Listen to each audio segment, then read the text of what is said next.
Bienvenidos al apasionante mundo de la farmacología. Hoy vamos a hablar de los fármacos que utilizamos para las alergias, para esa respuesta inmunológica del organismo que tiene como función protegernos, pero que ciega al activarse porque nos puede producir daño, inclusive la muerte. La alergia es una reacción de hipersensibilidad tipo 1 mediada por anticuerpos, específicamente las inmunoglobulinas E. Cuando una persona entra en contacto con esta sustancia extraña, con este antígeno, que puede ser una sustancia de la naturaleza, puede ser alimentos, pueden ser sustancias químicas como los mismos medicamentos. El organismo genera anticuerpos específicos para esta sustancia y cuando vuelve a entrar el paciente en contacto con esta sustancia, se va a formar un complejo antígeno-anticuerpo. Este complejo antígeno-anticuerpo que podemos ver en la imagen va a desencadenar una serie de procesos que se van a manifestar mediante signos y síntomas en el paciente. La alergia es una reacción inmunológica específica del organismo ante una sustancia normalmente inofensiva que puede no afectar a otras personas. Es una respuesta cualitativamente distinta, es decir, no interesa la cantidad de antígeno con el que el paciente ha entrado en contacto. Igual se va a manifestar, igual se va a producir un proceso alérgico. Si el paciente, por ejemplo, es alérgico al pelo del gato, no interesa si el paciente entra en contacto con un pelo del gato o entra en contacto con todo el gato que tiene muchos pelos. Se va a manifestar de la misma forma. Y como les dije, también los medicamentos pueden generar procesos alérgicos. ¿Qué medicamentos? Por ejemplo, los sueros inmunes, aquellos que utilizamos cuando tenemos accidentes ofídicos por la picadura de serpientes o picadura de alacranes, hormonas como la insulina, analgésicos del grupo de los AINES como el ácido acetil salicílico, antibióticos como las penicilinas que pertenecen a un gran grupo de medicamentos que son los beta-lactámicos. Recordemos que los beta-lactámicos están formados por 5 tipos de medicamentos, 5 grupos de medicamentos. Penicilinas, cefalosporinas, monobactámicos, carbapenemes y los inhibidores de las beta-lactamases. Y si el paciente presenta alergia a uno de esos grupos, tiene la posibilidad de presentar alergia a los otros grupos. Es por eso que debemos evitar la utilización e intentar utilizar otro antibiótico que pertenezca a otro grupo, como por ejemplo los macrólidos. Anestésicos locales como la procaína, antiepilépticos como la fenitoína, quimioterápicos como las sulfas, diuréticos del grupo de las tiacinas como la hidroclorotiazida, hipnóticos como los barbitúricos, antipsicóticos como las fenotiacidas.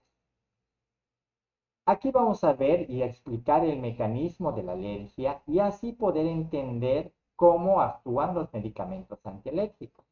Vean acá, cuando la sustancia extraña, el alérgeno, ingresa a nuestro organismo por diferentes vías, puede ser vía nasal, vía cutánea, vía gastrointestinal, las células presentadoras de antígeno, las células llamadas dendríticas, van a absorber el antígeno, lo van a presentar a los linfocitos T y a los linfocitos B, que van a formar anticuerpos, especialmente los linfocitos B. Se va a formar un complejo antígeno-anticuerpo y este complejo antígeno-anticuerpo va a depositar en los mastocitos, que son células especializadas de los basófilos, y en los eosinófilos.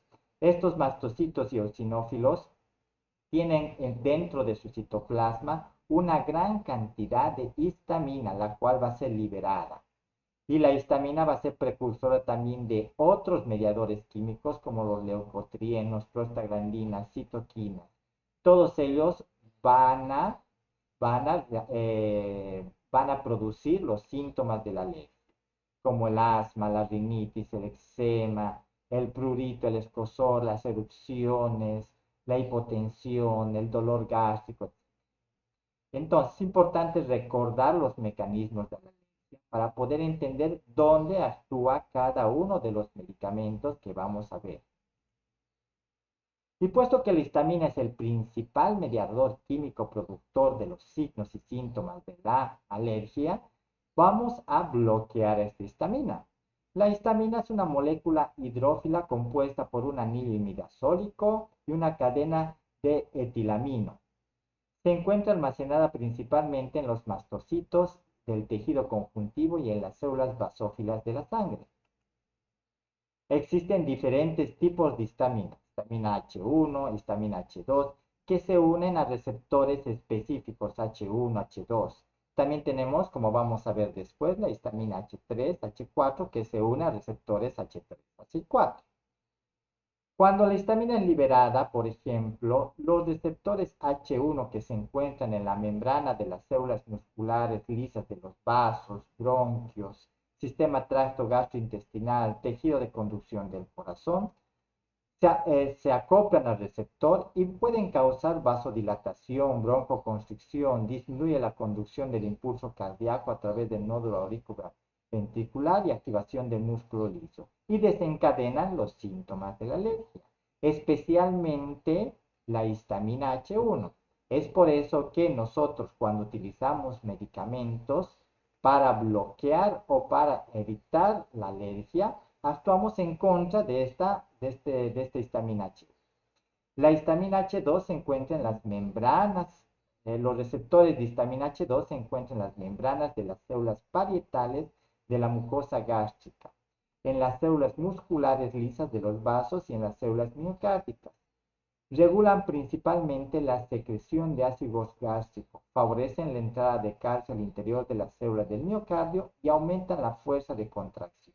Pero sobre todo está relacionado y su principal función es el aumentar la secreción gástrica.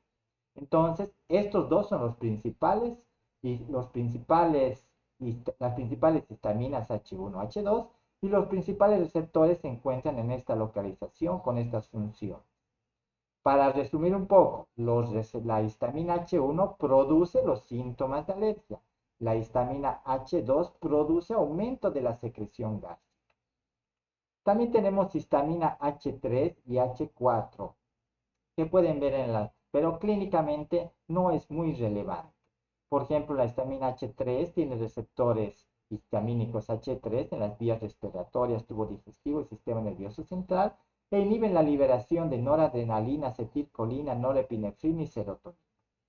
La histamina H4 tiene receptores en la médula ósea, células hematopoyéticas, aparato digestivo, médula ósea, y su función fisiológica es desconocida por el momento, aunque se sugiere que podría ser el reclutamiento de células generadoras de sangre hematopoyéticas como los eosinófilos.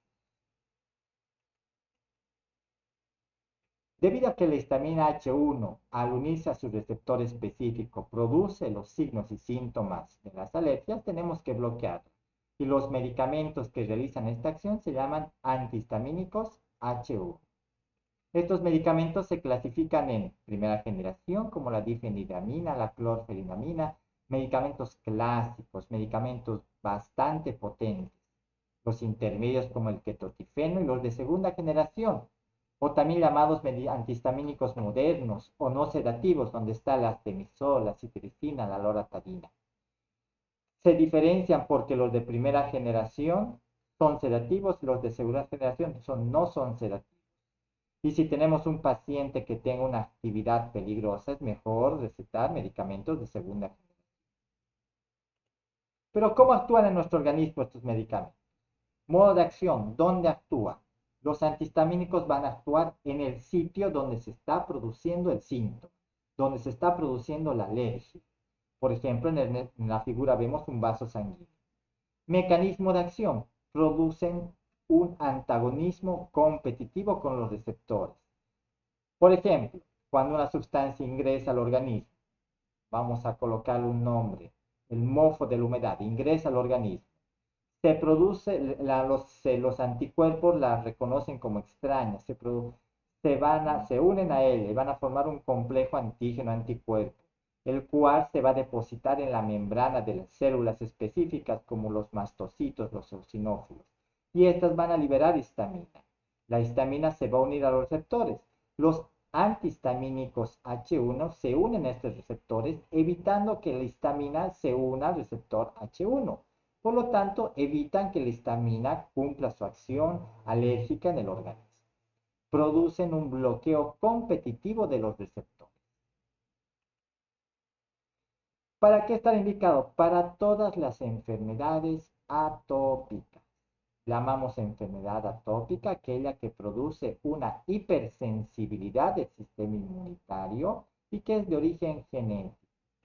Por ejemplo, la rinitis alérgica, el asma, la conjuntivitis, aquellas afecciones que cursan con inflamación, escozor, pruritos, secreciones nasales, secreciones lagrimales.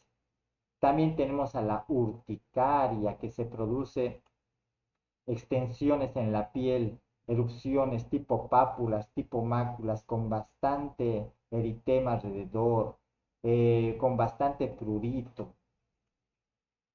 También el prurito que se produce por algunos antígenos como las dermatitis de picaduras de insecto. También en un paciente que tiene náuseas, vómitos por procesos alérgicos, recordemos que la histamina H2 tiene sus receptores en las células parietales del estómago. Aumentan la secreción gástrica, pero también desencadenan procesos de náuseas y vómitos. Y estos medicamentos pueden controlar estos. También están los antihistamínicos, se encuentran como en los antigripales. Recordemos que la gripe cursa con tos, fiebre, congestión nasal, coriza, dolor de garganta, dolor de cabeza, dolor muscular, fatiga. Los antihistamínicos ayudan a algunos síntomas como la congestión nasal, el escozor, la irritación nasal. Recordemos que un antigripal está formado por un analgésico, un antihistamínico y generalmente es un tratamiento sintomático contra la gripe. Para tratar las alergias también tenemos a los corticoides. Ya hemos hablado de los corticoides en el capítulo donde hemos visto los medicamentos antiinflamatorios, pero recordemos que los corticoides también tienen propiedades antialérgicas y estas propiedades antialérgicas sobre todo la tienen los medicamentos llamados glucocorticoides, como la cortisona, la hidrocortisona, el cortisol, la prednisona, meprednisona, dexametasona, la betametasona. Los glucocorticoides son aquellos que tienen acción antialérgica. Y no así los mineralocorticoides, porque ellos actúan sobre todo en el metabolismo inorgánico, especialmente el sol. ¿Cómo actúan los corticoides en un proceso alérgico? Pues recordemos que el corticoide, modo de acción, ¿dónde actúa? En el sitio donde se está produciendo la lesión.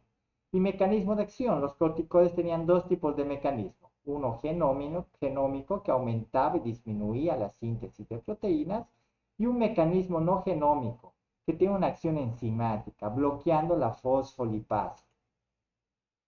Estos corticoides se los tiene que administrar con mucho cuidado y de preferencia a dosis baja. Generalmente para tratar alergias utilizamos corticoides a nivel local. Si no resolvemos con los corticoides a nivel local, podemos utilizar corticoides a nivel sistémico y siempre vamos a utilizar dosis bajas, moderadas, hasta llevar a dosis altas. Siempre en escalera, de menor dosis, de mayor dosis, por la gran variedad de reacciones adversas que tienen estos medicamentos. Estas son las estrategias terapéuticas para la alergia. Primero, si ya tenemos síntomas, es decir, tenemos rinitis, asma, eczema, urticaria, ya tenemos escozor, erupciones, náuseas, vómitos, hipotensión, tenemos que utilizar medicamentos antiinflamatorios y medicamentos corticoides. Y también podemos utilizar medicamentos simpaticomiméticos, pero eso ya lo vamos a ver cuando veamos las alergias inmediatas y las alergias tardías. Esa es una estrategia, combatir los signos y sus síntomas. Otra de las estrategias es producir un antagonismo competitivo, especialmente con los receptores H1 o los receptores de leucotrienos, es decir, vamos a tener antihistamínicos H1 o medicamentos antileucotrienos. Otro de los mecanismos terapéuticos, de las estrategias terapéuticas, es la de producir estabilización de los mastocitos. Si el mastocito, llámese esta una célula, un eosinófilo, basófilo, liberan histamina, una de las estrategias es estabilizar esta membrana, disminuir la degranulación del mastocito, evitando que se libere histamina, y al evitar eso se va a evitar que se tengan los signos y los síntomas de histamina. Otra de las estrategias son las vacunas anti-inmunoglobulinas E. Si la inmunoglobulina E, al unirse al antígeno, es responsable por desencadenar todo este proceso, entonces vamos a dar vacunas que bloqueen estas inmunoglobulinas. Esas son las principales estrategias.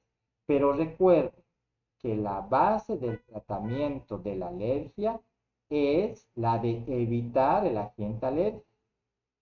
Tenemos que identificar esta sustancia extraña y hacerle comprender al paciente que no se va a curar de la alergia, pero que podemos evitar un cuadro. Eso es todo por hoy en el apasionante mundo de la farmacología. Nos vemos en los próximos capítulos.